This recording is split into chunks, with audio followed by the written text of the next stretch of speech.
Assalamualaikum warahmatullahi wabarakatuh. Innalhamdulillahi na'maduhu wa nasta'inuhu wa nastaghfiruh wa na'udzu billahi min shururi anfusina wa min sayyiati a'malina. May yahdihillahu fala mudilla lahu wa may yudlilhu fala hadiya lahu. Wa ashhadu an la ilaha illallah wahdahu la sharika lahu. وأشهد أن محمدا عبده ورسوله وما بعد يا أيها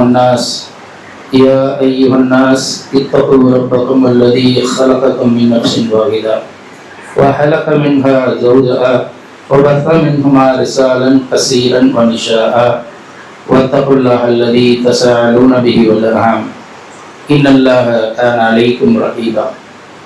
புகழும் புகழ்ச்சியும் ஏவல் அல்லாஹ் ஒருவனுக்கு உரித்தாவதாகுவார்.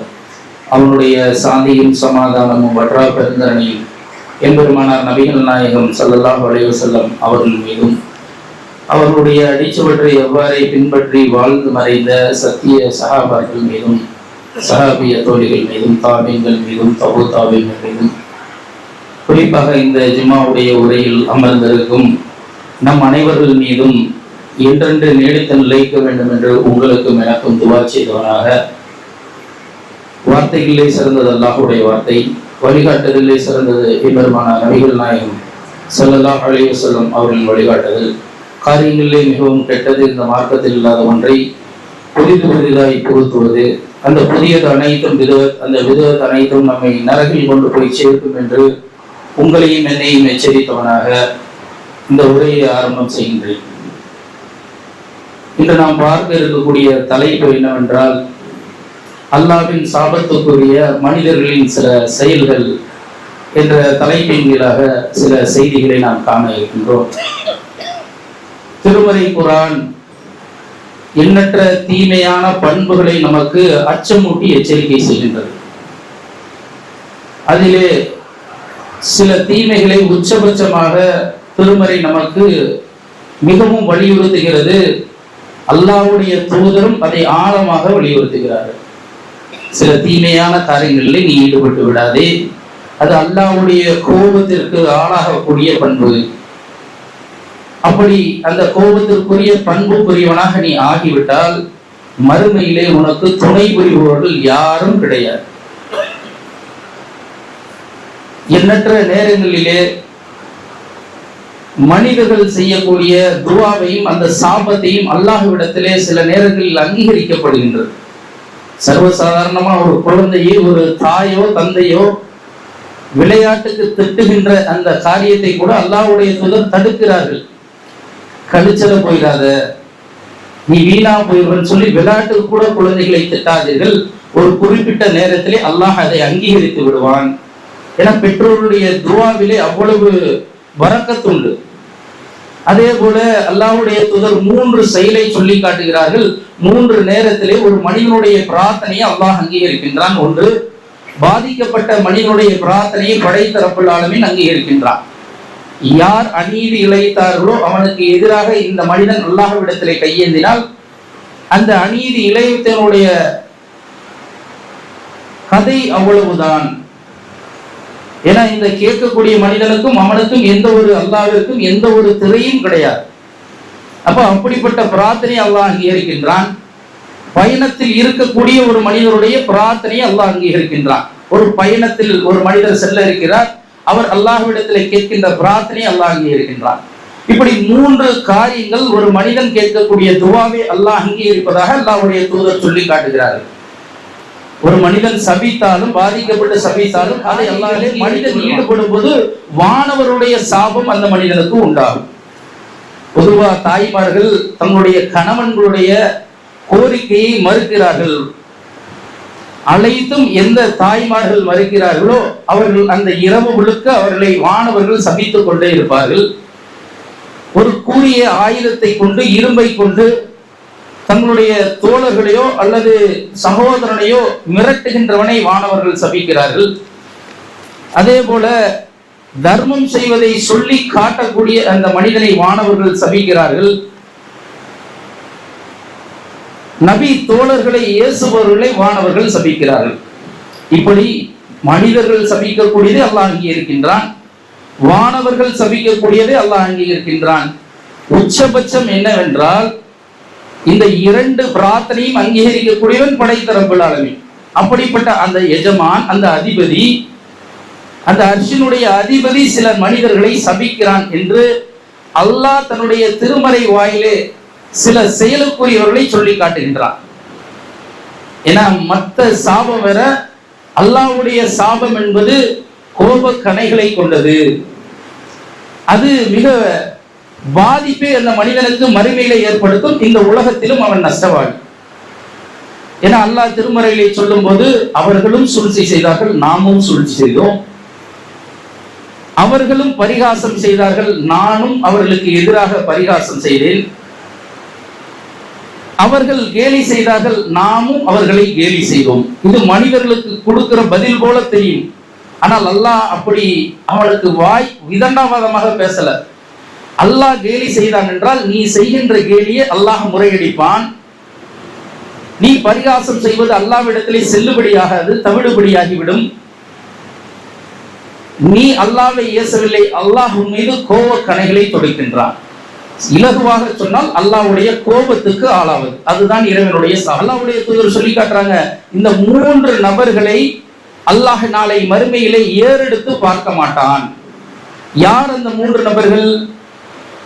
எவன் ஒருவன் ஆடையை கிரண்டை காலுக்கு கீழாக கெட்டி அணிந்து நடந்து செல்கின்றானோ, கர்வத்திலே நடந்து செல்லக்கூடிய அந்த மனிதனை அல்லாஹ் நாளை மறுமையிலே பார்க்க மாட்டான், பேச மாட்டான், அவனை பரிசுத்தப்படுத்த மாட்டான். அதே போல தர்மம் செய்துவிட்டு சொல்லி காட்டக்கூடிய மனிதனை அல்லாஹ் நாளை மறுமையிலே ஏறெடுத்து பார்க்க மாட்டான். பொய் சத்தியம் செய்து வியாபாரம் செய்யக்கூடிய இந்த மனிதனை, அந்த செயலுக்குரிய மனிதனை அல்லாஹ் நாளை மறுமையிலே பார்க்க மாட்டான், பேச மாட்டான், பரிசுத்தப்படுத்த மாட்டான். இதுவும் அல்லாஹ்வுடைய கோபத்திற்குரிய ஒரு பண்பு. இப்படிலாம் அல்லாஹ்வும் அவனுடைய தூதரும் எண்ணற்ற பண்புகளை சொல்லும் போது அல்லாஹ் தன்னுடைய திருமறை குர்ஆனிலே சூரா ஆல இம்ரானுடைய 86வது வசனத்திலே நேராக சொல்லி காட்டுகின்றான். இந்த பண்புக்குரியவன் அல்லாஹ்வுடைய நேரான சாபத்திற்கு ஆளாகின்றான். முதல் பண்பு, கைஃப யஅதி அல்லாஹு கௌமன் கஃபரு பஅத ஈமானிஹிம் வ ஷஹிது அன்னர் ரசூல ஹக்கு வ ஜாஅல் பையினாத்து வல்லாஹு லா யஅதில் கௌமுல் லாலிமீன். எவன் ஒருவனுக்கு அல்லாஹ்வுடைய தெளிவான அத்தாட்சிகள் கிடைக்க பெற்று இந்த தூதர் முஹம்மது உண்மையாளர் என்று விளங்கி நம்பிக்கை கொண்ட ஒரு மூமின், நம்பிக்கை கொண்டு விட்டு பிறகு அல்லாஹ்வுடைய நம்பிக்கையிலிருந்து விடுபட்டு இறை மறுப்பாளனாக யார் மாறுகிறாரோ, இந்த உலகத்துல ஒரு முஸ்லிம் மூமின் அல்லாஹ்வை ஏற்றுக்கொண்ட இந்த மனிதன் புரிந்து ஏற்றுக்கொள்கின்றான், அல்லாஹ்வுடைய தூதரை ஏற்றுக்கொண்டு விட்டான், இந்த குர்ஆனை படித்து விளங்கி விட்டான். அப்படி விளங்கிய ஒரு மனிதன் இறை மறுப்பிற்கு செல்கின்றானோ, எவன் இறை மறுப்பிற்கு, அதையெல்லாம் புரிந்து வைத்த ஒரு மனிதன் இறை மறுப்பிற்கு செல்லும் போது அந்த மனிதனை அல்லாஹ் கோபப்படுகின்றான். அவனுக்கு அல்லாஹ்வுடைய சாபம் உண்டாகும், வானவருடைய சாபம் அந்த மனிதனுக்கு உண்டு. சபிக்கக்கூடியவர்களும் மனிதர்களும் அவனை சபிக்கிறார்கள். அப்ப இந்த பண்புக்குரியவனை அல்லாஹ் சபிக்கிறான், வானவர்கள் சபிக்கிறார்கள், சபிக்கக்கூடியவர்களாகிய மனிதர்களும் அவனை சபிக்கிறார்கள். இப்படிப்பட்ட மனிதனுக்கு அல்லாஹ் எப்படி நேர்வழி காட்டுவான்? அல்லாஹ் தன்னுடைய திருமறை குர்ஆன்ல சொல்றான். யோசிச்சு பாருங்க, நடக்கக்கூடிய இந்த காலகட்டத்துல அற்ப பணத்திற்காக ஒரு கண்ணியமிக்க ஒரு மார்க்கத்தை அல்லாஹ் நமக்கு அருளி இருக்கின்றான். மறுமையிலே இந்த மார்க்கம் தான் உச்சபட்ச வெற்றி அடையக்கூடிய மார்க்கத்தில் யார் இந்த கொள்கை சொல்கிறார்களோ அவர்கள் மட்டும்தான் சுவனம் நுழைய முடியும். அப்படிப்பட்ட இந்த மார்க்கத்தை அற்ப பணத்திற்காக விட்டு செல்லக்கூடிய மனிதர்கள் நம்மில் எத்தனை நபர்கள் இருக்கிறார்கள்? இந்த இஸ்லாத்துடைய மார்க்கத்தை ஏற்றுக்கொண்டு இஸ்லாத்திற்கு எதிராக களம் காணக்கூடிய மனிதர்கள் உண்டு.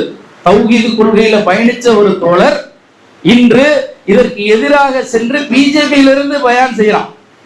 அப்படிப்பட்ட வழிகேடர்கள் அதை விட்டு பிரிந்த பின்பு அவருக்கு அல்லாஹ் ஒருபோதும் நேர்வழி காட்ட மாட்டான். அல்லாஹ் தன்னுடைய திருமறை குர்ஆன்ல சொல்றான். இவர்கள் அல்லாஹ்வுடைய சாபத்திற்குரியவர்கள், வானவருடைய சாபத்திற்குரியவர்கள், சபிக்க கூடியவர்கள் இவரை சபிக்கிறார்கள். அது மட்டுமா, ஒரு பெண் ஒரு ஆணுக்காக இந்த இஸ்லாத்தினுடைய கொள்கையை விட்டு செல்கிறான், அற்ப ஒரு ஆணுக்காக. அதே போல ஒரு ஆண் ஒரு அற்ப பெண்ணிற்காக இஸ்லாத்தை விட்டு பிரிந்து செல்லக்கூடிய செய்திகளை காண்கிறோம். சமகாலத்தில் நடந்த ஒரு சம்பவம். ஒரு கட்டத்துல காதலிக்கிறாங்க இஸ்லாத்தில் இல்லாத ஒரு மனிதனை.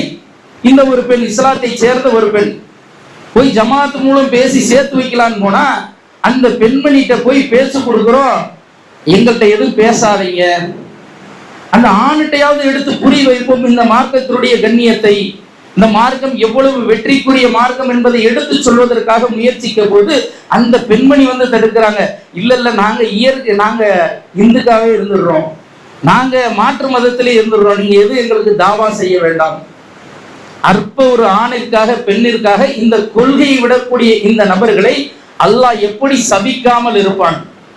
அல்லாஹ்வுடைய கோப கணைகளுக்கு உள்ளானவர்கள் இவர்கள். இது முதல் செயலுக்குரியவர்கள்.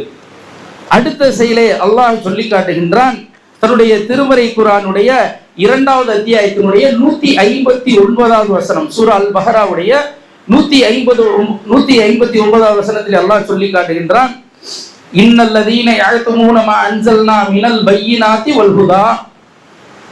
இந்த தெளிவான மார்க்கத்தை மக்களுக்கு மத்தியிலே தெளிவுபடுத்திய பின்னர், இந்த மார்க்கம் என்பது மிக தெளிவான மார்க்கம், ஒரு நேரான மார்க்கத்தை மக்களுக்கு தெளிவுபடுத்திய பின்னர், மின் பஅதி மா பையன்னாஹு லின்னாஸி ஃபில் கிதாப், இந்த வேதத்தை யார் வேண்டுமென்றே மறைக்கிறாரோ, மார்க்கத்தை கற்றறிந்த ஆலிம்கள், மார்க்கத்தை தெரிந்த நம்மை போன்ற கொள்கைவாதிகள், யார் இந்த மார்க்கத்தை நேரான வழியை தெரிந்த பின்பு மக்களுக்கு மத்தியிலே இதை மறைக்கிறாரோ அவர்களை அல்லாஹ் சபிக்கின்றான்.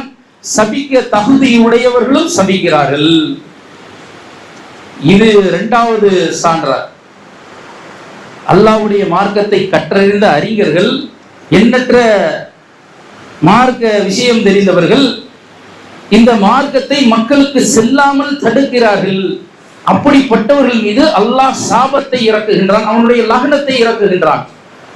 பொதுவா ஒரு மனிதன் ஒரு தவறு செய்கின்றான், தொழவில்லை, நோன்பு வைக்கவில்லை, அல்லாஹ்விடத்திலே ஒரு கட்டத்திலே இந்த மார்க்கத்தை அறிந்து தனிமையான முறையிலே தௌபா செய்துவிட்டால் நிச்சயமாக அல்லாஹ் அந்த மனிதனை மன்னித்து விடுவான்.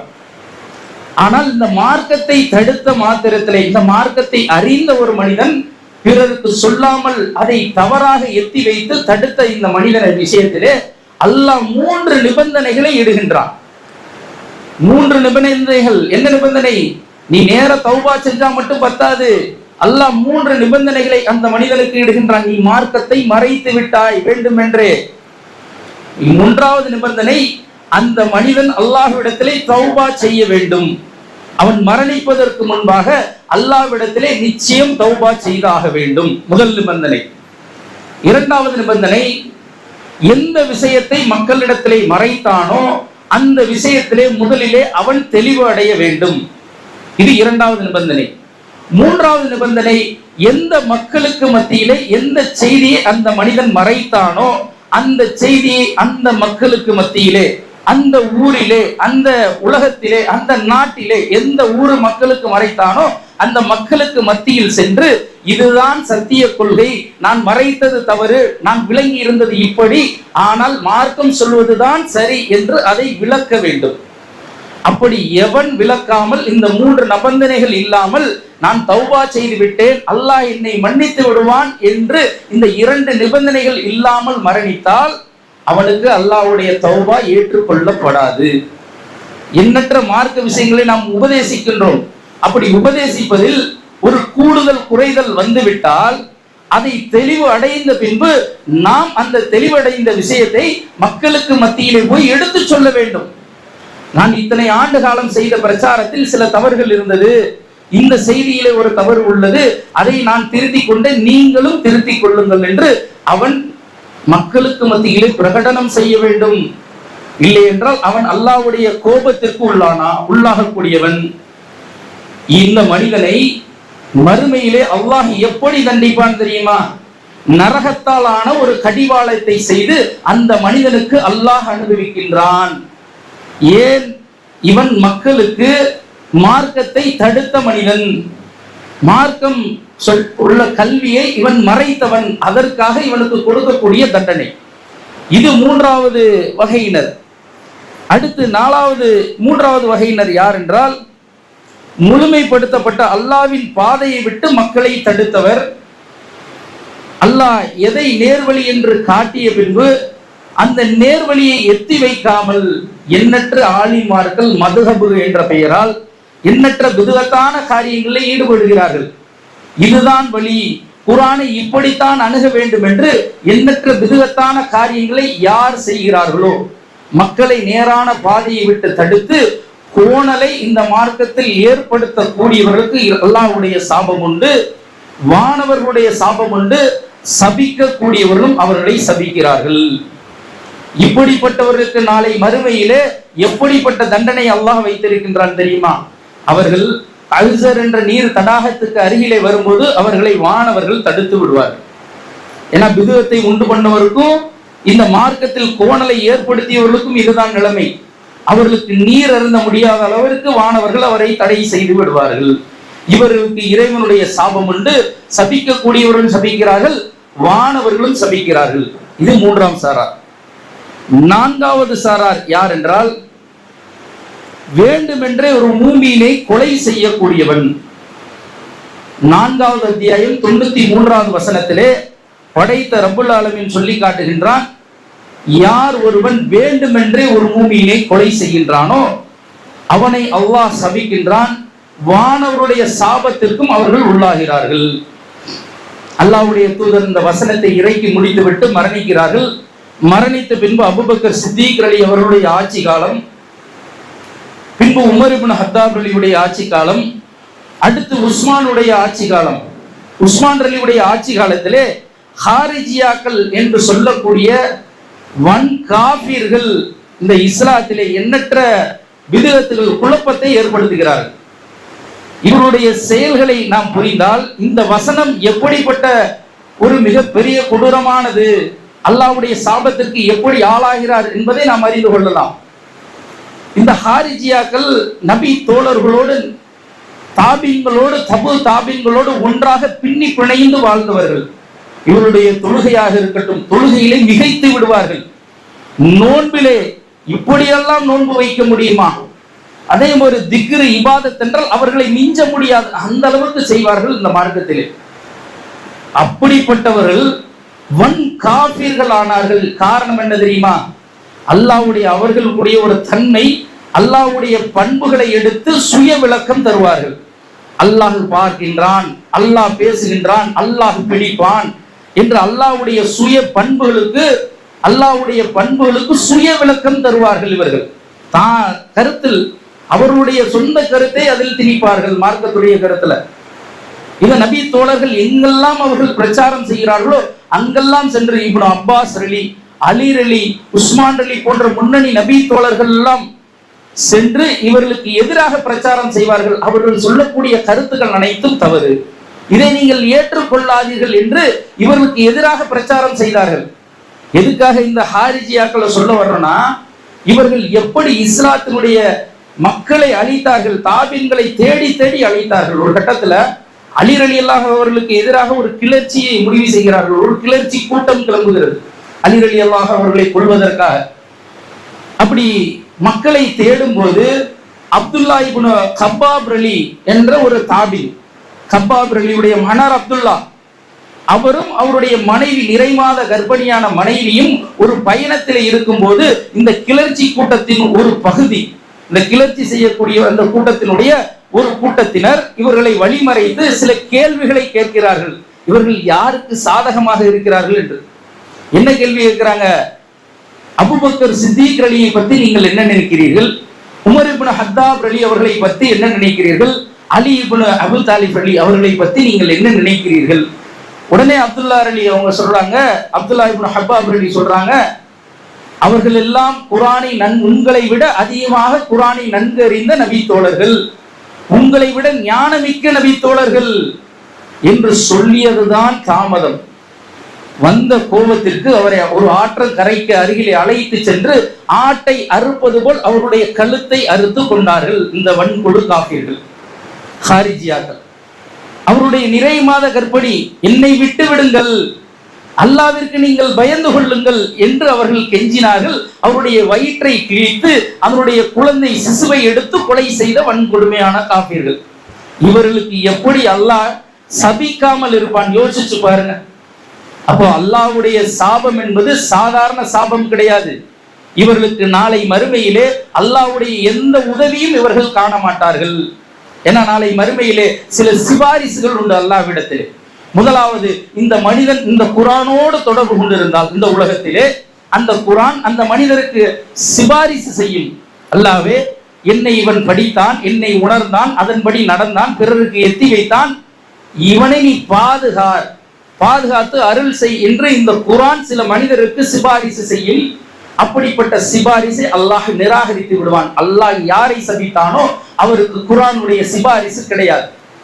தொழுகை இந்த மனிதனுக்கு சிபாரிசு செய்யும். யார் ஃபஜ்ருடைய தொழுகை அந்த மனிதனுக்கு நாளை மறுமையிலே சிபாரிசாக வந்து நிற்கும். அப்போ அல்லாஹ் சபித்த மனிதனுக்கு இந்த தொழுகை சிபாரிசு செய்யாது. அதே போல அல்லாஹ்வுடைய தூதருடைய சிபாரிசும் உண்டு. அப்படிப்பட்ட சிபாரிசு அல்லாஹ்வால் சபிக்கப்பட்ட இந்த வானவர்களால் சபிக்கப்பட்ட அதே போல சபிப்பவர்களால் சபிக்கப்பட்டவர்களுக்கு இந்த அல்லாஹ்வுடைய தூதருடைய சிபாரிசும் கிடையாது. அதே போல சில மனிதர்கள் செய்யக்கூடிய சிபாரிசும் உண்டு. சக தோழருக்கு, இறைவா, இந்த உலகத்திலே எங்களோடு நோன்பு வைத்தார்கள், எங்களோடு ஹஜ் செய்தார்கள், எங்களோடு நன்மையான காரியங்களை ஈடுபட்டார்கள், அவர்களை இந்த தினத்திலே நாங்கள் காணவில்லை என்று அவர்கள் அந்த நாளிலே கேட்கும் போது அவர்களுடைய சிபாரிசும் இறைவனால் சபிக்கப்பட்டவர்களுக்கு இருக்காது. திருமறை குர்ஆனிலே சூரா அல் பஹரா, ஆல இம்ரான் போன்ற சூறாக்கள் சிபாரிசு செய்யும் நாளை மறுமையிலே. இவன் என்னை அனுதினமும் ஓதினான் இறைவா, இவனுக்கு நீ சுவனத்தை கொடு என்று போராடக்கூடிய, மறுமையிலே வாதாடக்கூடிய அந்த குர்ஆனுடைய வசனங்களும் அல்லாஹ்வால் சபிக்கப்பட்டவர்களுக்கு இருக்கார். அப்போ அந்த மனிதன் நாளை அநீதி இழைக்கப்பட்டவனாக, அல்லாஹ்வுடைய கோப கணைகளுக்கு உடனானவனாக நாளை மறுமையிலே நரகத்திற்கு செல்வான் என்பதை நம்ம பார்க்கலாம். அப்போ அநியாயமா கொலை செய்வனை அல்லாஹ் எப்படி நேசிப்பான்? அதே போல அடுத்து ஒரு பண்பை பற்றி அல்லாஹ்வுடைய தூதர் சொல்றாங்க. யார் அல்லாஹ்வுடைய தூதர் தங்களுடைய மரண தருவாயிலே சொல்றாங்க, லஹனத்தல்லாஹி யஹூது வன் நஸாரா, இறைவா, யூதர்களையும் நசாராக்களையும் கிறிஸ்தவர்களையும் நீ நாசப்படுத்துவாயாக, நீ சபிப்பாயாக. காரணம் என்ன தெரியுமா? அவர்கள் தங்களுடைய நபிமார்களுடைய அடக்கத்தலங்களை வணக்கத்தலங்களாக ஆக்கி கொண்டவர்கள், அவர்களை நீ நாசப்படுத்துவாயாக என்று அல்லாஹ்வுடைய தூதர் சபித்தார்கள், அல்லாஹ்வுடைய சாபத்தை வேண்டினார்கள். இப்படிப்பட்டவர்களுக்கு இறைவனுடைய சாபம் உண்டு, வானவர்களுடைய சாபம் உண்டு, சபிக்கக்கூடியவருடைய சாபம் உண்டு. மறுமையிலே இவருடைய நிலைமை என்ன தெரியுமா? அல்லாஹ் ரப்பல் ஆலமீன் சொல்லி காட்டுகின்றான், மறுமையிலே படைப்பினங்களிலே ஆக மிக கெட்டவர்கள் இவர்கள்தான். எண்ணற்ற நபர்களை பார்க்கிறோம், தர்கா வழிபாட்டிலே ஜியாரத்திலே மூழ்கி கிடக்கிறார்கள். அல்லாஹ் பாதுகாக்க வேண்டும். அப்படிப்பட்டவர்களுக்கு இறைவனுடைய சாபம் உண்டு. அப்ப இறைவனுடைய சாபத்தை யார் பெறுகிறானோ நிச்சயமாக நாளை மறுமையிலே எந்த ஒரு உதவியாளனையும் அவன் காண முடியாது. அப்ப இந்த உலகத்தில் வாழும் போது இன்னும் எண்ணற்ற பண்புகள் இருக்குது. அதுல நம்ம 5 தான் பார்த்துருக்கோம். கிட்டத்தட்ட ஒரு 18 பண்புகள்ல ஒரு 5 பண்பை பார்த்துருக்கோம். இன்ஷா அல்லாஹ் முடிஞ்சா அடுத்த ஜும்மாவுடைய உரை வரும்போது அதனுடைய தொடர்ச்சியை பார்ப்போம். அப்போ இந்த உலகத்தில் வாழும்போது இந்த செயல்களை விட்டொழித்தவர்களாக, இந்த செயலுக்கு சொந்தக்காரர்கள் ஆகாமல் இந்த உலகத்திலே இதை தடுத்து வாழ்ந்தால் நிச்சயம் நாளை மறுமையிலே நாம் வெற்றி பெற முடியும் என்று கூறி உங்களுக்கும் எனக்கும் உபதேசித்தவனாக இந்த உரையை நிறைவு செய்கின்றேன். வாஹிரதவானாக அல்ஹம்துலில்லாஹி ரப்பில் ஆலமீன். அஸ்ஸலாமு அலைக்கும் வரஹ்மத்துல்லாஹி வபரகாத்துஹு. அல்ஹம்துலில்லாஹி ரப்பில் ஆலமீன். புகழனைத்தும் அல்லாஹ் ஒருவனுக்கு என்று அவனை போற்றி புகழ்ந்தவனாக நமது கிளையின் சார்பாக இன்ஷா அல்லாஹ் வரக்கூடிய மே 3ஆம் தேதி இரத்த தான முகாம் ஏற்பாடு செய்யப்பட்டுள்ளது. ராஜீவ்காந்தி அரசு பொது மருத்துவமனையுடன் இணைந்து நம்முடைய கிளையின் சார்பாக மாபெரும் இரத்த தான முகாம் ஏற்பாடு செய்யப்பட்டுள்ளது. இதில் இரத்தம் கொடுக்க இருக்க விருப்பமுடைய சகோதர சகோதரிகள் அனைவரும் கலந்து கொள்ளலாம். ஏன்னா அல்லாஹ்வுடைய தூதர் சொல்றாங்க, யார் இந்த உலகத்திலே ஒரு நபரை வாழ வைக்கின்றாரோ அவர் இந்த ஒட்டுமொத்த உலகத்தையும் வாழ வைத்தவன் போலாவான். ஒரு மனிதனை வாழ வைத்தால் ஒட்டுமொத்த மனிதர்களையும் வாழ வைத்த நன்மையை அல்லாஹ் தருகின்றான். அப்படிப்பட்ட உயர்ந்த ஒரு அந்தஸ்தை கிடைக்கக்கூடிய ஒரு சேவை இந்த இரத்த தான முகாம். அதிலே நம்மால் முடிந்த நம்முடைய தோழர்கள், நம்முடைய குடும்பத்தை சார்ந்தவர்கள் யாரெல்லாம் இதற்கு தகுதி உடையவர்களாக இருக்கிறார்களோ அனைவரையும் நீங்கள் அழைத்து வரலாம். இது எங்க நடக்குதுன்னா பல்லாவரம் சப்வே, பல்லாவரத்தினுடைய சபையில நம்ம நிர்வாகிகளை கேட்டீங்கன்னா லொகேஷன் அனுப்பிடுவாங்க. இன்ஷால்லா மே 3ஆம் தேதி நடைபெறுகின்றது. அதனால இதுல திரளாக நாம் கலந்து கொண்டு அந்த இரத்த தான முகாமிலே நம்மால் முடிந்தவரை எவ்வளவு பேரை அழைத்து வர முடியுமோ அவ்வளவு நபர்களை அழைச்சிட்டு வாங்க. இதை அழைத்து வரக்கூடியவருக்கும் அல்லாஹ் நன்மையை தருவான். ஆக இந்த உலகத்திலும் சரி மறுமையிலும் சரி சில செயல்களை நாம் செய்வதன் மூலம், நன்மையான காரியம் செய்வதன் மூலம் அல்லாஹ் இரட்டிப்பான கூலியை நமக்கு வழங்குவான் என்று கூறி உங்களுக்கும் எனக்கும் துவா செய்தவனாக இந்த உரையை நிறைவு செய்கின்றேன். வாஹிர தவானாக அல்ஹம்துலில்லாஹி ரப்பில் ஆலமீன். அஸ்ஸலாமு அலைக்கும் வரஹ்மத்துல்லாஹி வபரகாத்துஹு.